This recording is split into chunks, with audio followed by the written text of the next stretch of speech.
పోయి ఏడాదిన్నర. ఈ క్రమంలో అధికార విపక్ష పార్టీల సవాళ్లు ప్రతి సవాళ్లతో మెల్లిగా తెలంగాణ రాజకీయం వేడెక్కుతుంది. ఈ సవాళ్ల పర్వం నాటకీయంగా సాగుతుంది. మాటల మంటలు రేపుతోంది. హైదరాబాద్ ప్రెస్ క్లబ్ వేదికగా ఈ సవాళ్ల రాజకీయం మరింత హీట్ పెంచింది.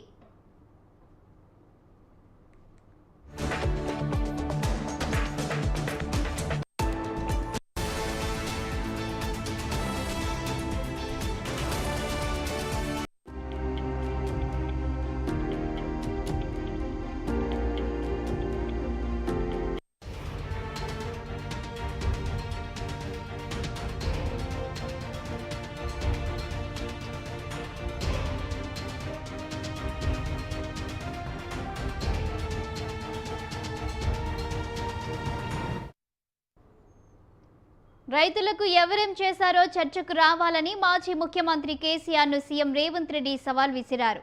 రేవంత్ రెడ్డితో చర్చించడానికి తాము సరిపోతామని, సోమాజిగూడలోని ప్రెస్ క్లబ్కు రావాలని కేటీఆర్ సవాల్ విసిరారు. కేటీఆర్ ముందే చెప్పినట్టుగానే ఇవాళ ఆయన తెలంగాణ భవన్ నుంచి గులాబీ దండుతో ర్యాలీగా ప్రెస్ క్లబ్కు చేరుకున్నారు. రేవంత్ రెడ్డి కోసం మరో కుర్చీని సిద్ధం చేశారు. రేవంత్ రెడ్డి రాకపోయినా కనీసం మంత్రులైనా రావాలన్నారు.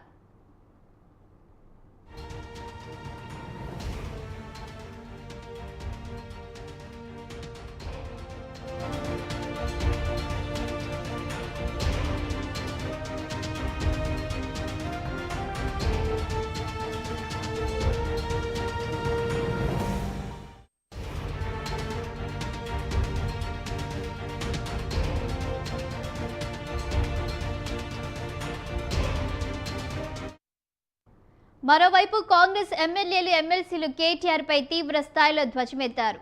పరిపాలన పరమైన అంశాలపై చర్చించేందుకు చట్టసభకు రావాలని డిమాండ్ చేశారు. అందుకే తాము అసెంబ్లీ వద్ద వేచి చూస్తున్నామని కాంగ్రెస్ ప్రజా ప్రతినిధులు చెప్పుకొచ్చారు.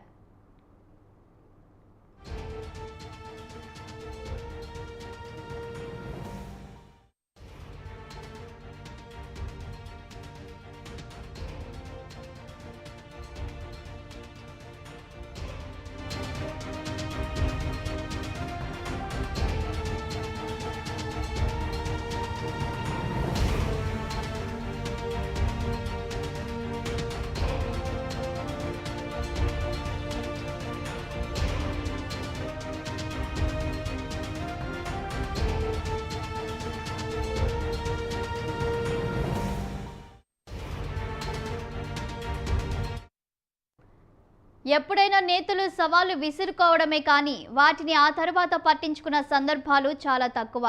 కేటీఆర్ మాత్రం హైదరాబాద్లోని సోమాజిగూడ ప్రెస్ క్లబ్ చేరుకొని తాను వచ్చానని, దమ్ముంటే రావంటూ సీఎం రేవంత్ రెడ్డికి సవాల్ విసిరారు.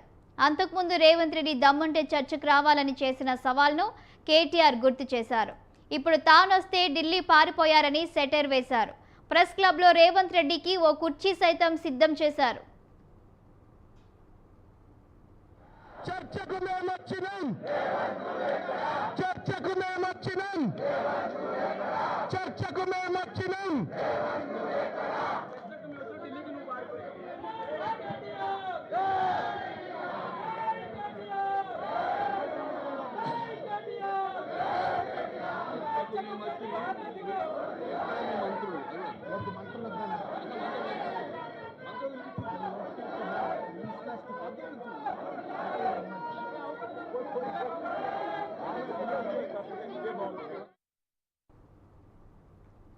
ఫోన్ ట్యాపింగ్ ఫార్ములా, ఈ రేస్ కేసు అంశంలో కాంగ్రెస్ ప్రభుత్వం దూకుడు, చెల్లి కవిత తన టార్గెట్గా వ్యాఖ్యలతో కొన్ని రోజులుగా సైలెంట్ అయిన కేటీఆర్ ఉన్నపలంగా యాక్టివ్ అయ్యారు.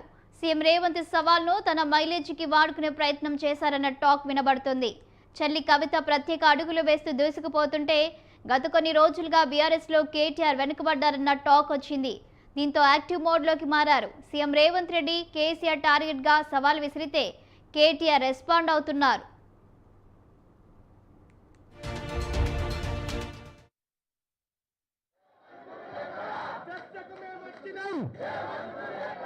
చర్చకు మేమొచ్చినాం, చర్చకు మేమొచ్చినాం, చర్చకు మేమొచ్చినాం, చర్చకు మేమొచ్చినాం.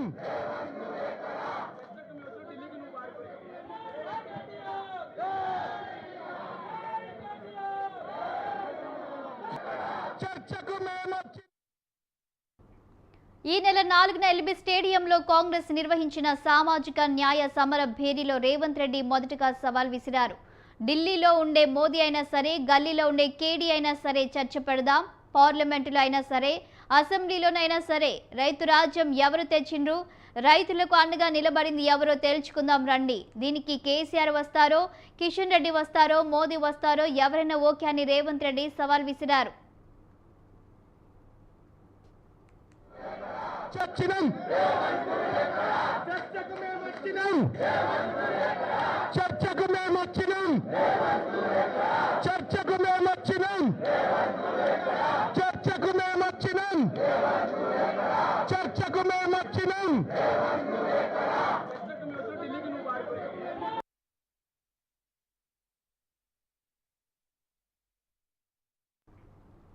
రేవంత్ సవాల్కు మరునాడే బీఆర్ఎస్ వర్కింగ్ ప్రెసిడెంట్ మాజీ మంత్రి కేటీఆర్ స్పందించారు. రైతు సంక్షేమం గురించి చర్చించేందుకు ఎక్కడైనా ఎప్పుడైనా సిద్ధమని ప్రకటించారు. 72 గంటల్లో తేల్చుకుందామని రేవంత్కు కేటీఆర్ సవాల్ విసిరారు. సోమాజిగూడ ప్రెస్ క్లబ్లో 8న ఉదయం 11 గంటలకు చర్చకు సిద్ధమని కేటీఆర్ ప్రకటించారు. అన్నట్లుగా ఈరోజు గులాబీ నేతలతో కలిసి ప్రెస్ క్లబ్కు వచ్చిన కేటీఆర్ రేవంత్ కోసం ఓ కుర్చీ వేశారు. ఢిల్లీలో ఉన్నారని తెలిసి కూడా కేటీఆర్ సొంత మైలేజీ కోసమే చేశారని కాంగ్రెస్ నేతలు ఫైర్ అయ్యారు. చర్చకు మేము వచ్చినాం చర్చకు మేము వచ్చినాం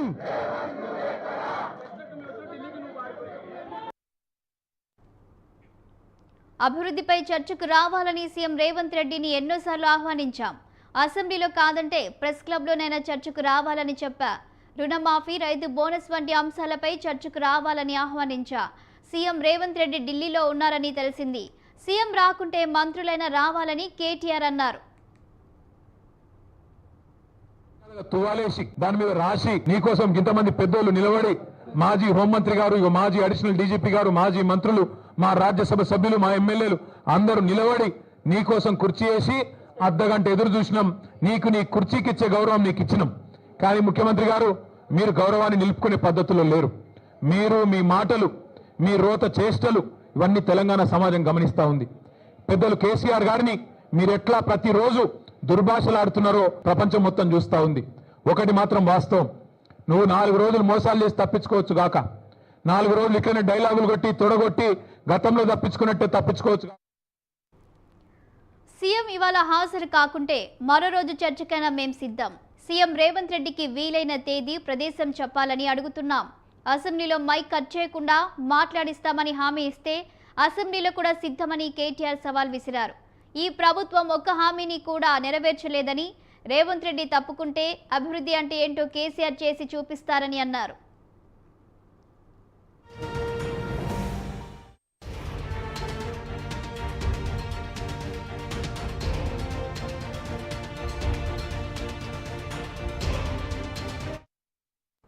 కేటీఆర్ పై కాంగ్రెస్ నేతలు ముప్పేట దాడి చేశారు. సోమాజిగూడ ప్రెస్ క్లబ్లో కేటీఆర్ ప్రెస్ మీట్ పై కాంగ్రెస్ నేతలు కౌంటర్ ఇచ్చారు. కేసీఆర్ కు చట్టసభలు అంటే గౌరవం లేదని కాంగ్రెస్ ఎమ్మెల్సీ అద్దంకి దయాకర్ విమర్శించారు. అందుకే అసెంబ్లీలో చర్చకు రాకుండా బయట డ్రామాలు చేస్తున్నారని ఎద్దేవా చేశారు. దమ్ముంటే అసెంబ్లీకి కేసీఆర్ ను తీసుకుని రావాలని, లేకుంటే దద్దమ్మలా మిగిలిపోతావంటూ కేటీఆర్ ను ఉద్దేశించి ఘాటు విమర్శలు చేశారు. కేటీఆర్ స్థాయికి తామే ఎక్కువని, రేవంత్ స్థాయి ఆయనకు లేదని మండిపడ్డారు. నాయకుడు లేక ఇవాళ ఆయన కొడుకు రూపంలో ఒక పిచ్చి కుక్కలా మాట్లాడుతున్న కేటీఆర్ని చూస్తున్నాం. ఈరోజు కాపలా కుక్కలా ఉంటాన్న కేసీఆర్ లేడు. ఎందుకంటే ఆయనకు చేతగాట్లేదో, రావడం చేతగాకనో ఒక పిచ్చి కుక్కను ప్రతిపక్షం రూపంలో తెలంగాణ మీదకి వదిలేసింది. కాపలా కుక్కలా ఉంటా అని చెప్పిన కేసీఆర్ కుటుంబం ఎలా అడవి పందుల్లా రాష్ట్రాన్ని దోచుకొని ఇష్టానుసారం మదమెక్కిన దున్నపోతులా మాట్లాడుతున్న కేటీఆర్ గురించి స్పందించాలంటే కూడా కొంచెం ఇబ్బంది అవుతుంది. ఏం భాష!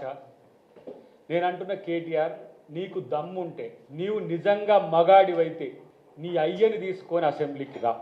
ఎందుకు బజార్లలో తిరిగి పిచ్చి కుక్కలక మొరుగుతున్నారో నాయన? నువ్వు అసెంబ్లీకి వచ్చే చేత కాదా? దమ్ము లేదా?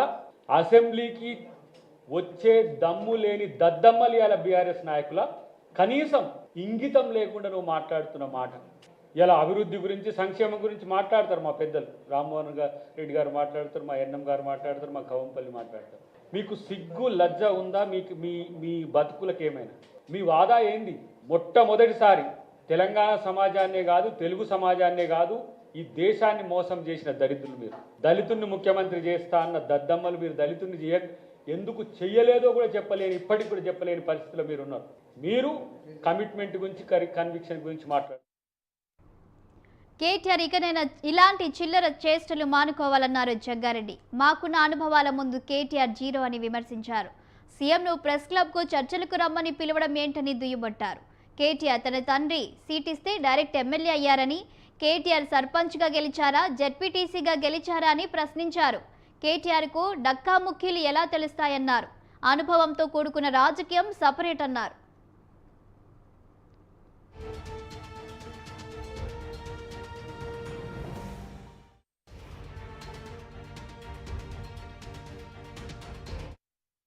ముఖ్యమంత్రిని సవాల్ చేసే స్థాయి కేటీఆర్కు లేదన్నారు ఎంపీ చామల కిరణ్ కుమార్ రెడ్డి.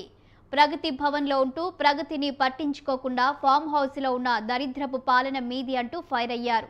దీని గురించి చర్చించకుండా తీస్మార్ ఖాన్లా కుర్చీ వేసి కూర్చుకొని పోజులు కొడుతున్నారని మండిపడ్డారు. కేసీఆర్ తరపున నువ్వు వకలాతు పుట్టించుకొని వస్తే ఎవరూ పట్టించుకోరని వ్యాఖ్యానించారు. పారిపోడు కొత్తేం కాదు, మీకు యాదుకుండాలి. 2018లో ఇదే సిపాయి డైలాగులు కొట్టిండు. కొడంగల్లో నేను ఓడిపోతే రాజకీయ సన్యాసం చేస్తా అన్నాడు. 2018లో ఓడిపోయిండు మా పట్నం నరేందర్ రెడ్డి గారి చేతిలో. ఓడిపోయిన తెల్లారో మర్నాడో సిగ్గు తప్పి మాట తప్పి మళ్ళీ పార్లమెంట్ ఎన్నికల్లో తగుదునమ్మని మళ్ళా నిలబడ్డాడు. అంతకుముందు కొట్టిండు డైలాగ్ 2015లో జిహెచ్ఎంసీలో కనుక టీఆర్ఎస్ సొంతంగా గెలిస్తే నేను రాజకీయ సన్యాసం తీసుకుంటా అన్నాడు. మళ్ళా అప్పుడు కూడా మాట తప్పిండు. ఇవాళ కూడా తొడగొట్టిండు, సవాల్ చేసిండు. రైతుల మీద, యువత మీద ఎప్పుడు వస్తావో రా, కేసీఆర్ వస్తాడా, కేటీఆర్ వస్తాడా, రండి అన్నాడు. మరి నువ్వు రా రా రా అంటే నేను వచ్చిన, నువ్వేమో పత్తలేవు. రైతు బంధు మీద చర్చ అన్నావు, అదేవిధంగా రైతు శ్రేయస్సు మీద చర్చ అన్నావు, యువతకు ఇచ్చిన ఉద్యోగాల మీద చర్చ అన్నావు. అన్నిటికీ మేము సిద్ధంగానే ఉన్నాం. ఆయన ముఖ్యమంత్రి గారు ప్రజలు కేసీఆర్ను ప్రతిపక్ష నాయకుడి బాధ్యతలు అప్పగిస్తే అసెంబ్లీకి రాకుండా ఫామ్ హౌస్లో సేద తీరుతున్నారని కాంగ్రెస్ నేతలు విమర్శించారు. కుటుంబంలో తలెత్తిన సమస్యల వల్ల కేటీఆర్ ఫ్రస్ట్రేషన్ను రాష్ట్రం ఎందుకు భరించాలని ప్రశ్నించారు. అసెంబ్లీకి రాని వాళ్ళు అసెంబ్లీ దొంగలు అని ధ్వజమెత్తారు. కేటీఆర్ చేస్తున్న దానికి ఆ మురికి కాలువలో మునిగి చావాలంటూ ఘాటు వ్యాఖ్యలు చేశారు. ఎందుకంటే వాళ్ళని ఎవరు పట్టించుకుంటలేరు కాబట్టి రోడ్డుకు వచ్చినట్టు చేస్తానన్నా అరెస్ట్ చేస్తారు, దాన్ని హైలైట్ చేసుకోవాలా, ఇంతే తప్ప ఇంకోటి ఏమైనా ఉన్నదా? కాబట్టి చిల్లర రాజకీయాలు మానండి, నిర్మాణాత్మకమైనటువంటి ప్రతిపక్షంగా మెదలండి. అయ్యా కేటీఆర్, నీ చెల్లి ఎట్లా నీ మీద మన్ను పోస్తుంది, నాతోటి పెట్టుకుంటే నువ్వు నాశనం అయిపోతావు. ఎందుకంటే నేనేం అనలేదు, నాతోటి పెట్టుకుంటే నువ్వేం బాగుపడవు. ఎందుకంటే నా దగ్గర అదొకటే ఉంది, శాపనార్థం తప్ప నా దగ్గర నీ లెక్క కుల బలము, ధన బలము, అధికార బలము, అహంకారము మరి ఏమి లేదు. నేను సింగల్. నా ఒకగానొక అన్న కూడా ఉద్యమంలోనే చనిపోయాడు. ఈరోజు నేను సింగల్. నా నియోజకవర్గమే నా. కేటీఆర్ కు మద్దతుగా పలువురు బీఆర్ఎస్ నేతలు కూడా ముందుకు వచ్చారు. కాంగ్రెస్ నేతలకు కౌంటర్ ఇచ్చారు. మొత్తానికి తెలంగాణ రాజకీయం బస్తీ మే సవాల్గా మారుతోంది.